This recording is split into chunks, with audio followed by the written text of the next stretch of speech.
Hi, I'm preferencing this short story with I am not much of a horror fan or writer. My closest experiences with horror are living in the US and watching others play horror games or watch scary videos. Though, since it was Halloween when I posted this, I wanted to take a stab at it. But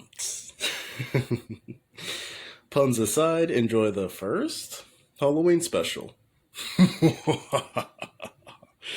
And with that said, this is the Halloween special by Jalen Alexander. On the night of a blood moon, a lone man walked through a graveyard. He wore a pointed hat, leather garb that covered him from head to toe, and metal boots. On his hips were hatchets, and on his back, a metal bat. His gaze and stride were predatory, as he never averted his gaze from the tombstones at his feet. The only sounds permeating the graveyard were the crunching of leaves under the hunter's feet and the whistling wind. The wind itself seemed to beckon the ethereal. What leaves were left on the disrobing trees were being rustled. The rustling seemed to extend to the energy itself, crawling along the skin like ants. Feeling this, the hunter stopped his prow and stretched and limbered himself for the trial that was to follow. Eventually, the wind stopped, but the feeling didn't. It went from the feeling of ants crawling on your skin to being engulfed by centipedes. The hunter wasn't unfamiliar to this sensation, but he involuntarily shivered nonetheless. Though as the feeling seemed to become unbearable, it suddenly stopped. With the sudden lack of that sensation, his senses sharpened. The hunter took a wide stance and brought his focus to the ground. Everything had become still. Far too still for those who sharpen their intuition. Still, to where you could hear a pin drop in the distance, or notice the movement of a stray ant going along its business. Suddenly, a hand grabbed the ankle of the hunter. He reflexively kicked that hand and yanked the undead from his once resting place. As he kicked, he unsheathed the hatchet from that same side and chopped its head. It flopped on the ground, but attempted to get up despite the lack of its head. The hunter swiftly stomped on its head and its body went limp. Though that was purely the start of the horde he faced.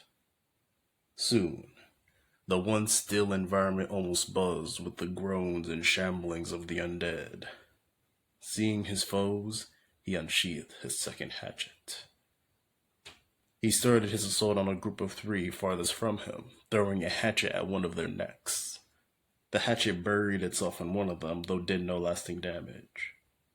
Though, the small hesitation and distraction from their stumbling allowed the hunter to chase them down. With the hatchet still in his hand, he cut the heads off of two of them and while at the same time retrieving his other hatchet, beheading that undead. As soon as the heads hit the ground, he took stomping steps to get rid of them. Following this pattern of dashing around the graveyard, attacking the farthest foes, he drew the attention of all those who had risen. He had become surrounded on all sides. At this point, his breathing was a bit more labored, dashing across the graveyard, though it led to the outcome he sought. He wiped the blood off the hatchets before sheathing them and slowly brought out his bat. Metal bats were usually hollow, allowing for baseball players to better swing them, though our hunter's bat was not, making it severely heavier, denser. His arms began to shake, not because of the weight, not because of the horror of being surrounded by the undead who would devour him alive. He shook with excitement and adrenaline. The simplest part of this trial was about to transpire. Before the zombies can make their first move, he struck first. He swung his bat across numerous undead, causing their heads to pop like overripe fruit. Following the momentum of the bat, his assault on the zombies resembled a violently rushing river.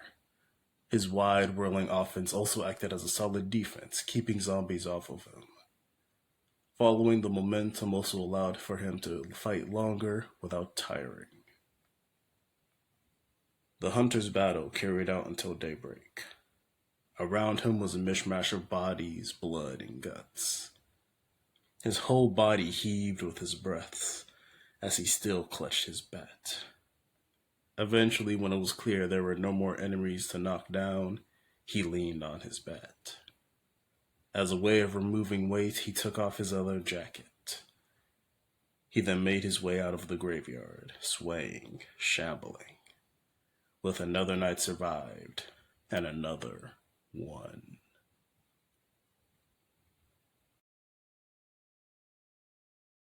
Hello, thank you for watching. I hope you enjoyed, and if you did, check out the link below to check out more of my stories. Till next time, take care.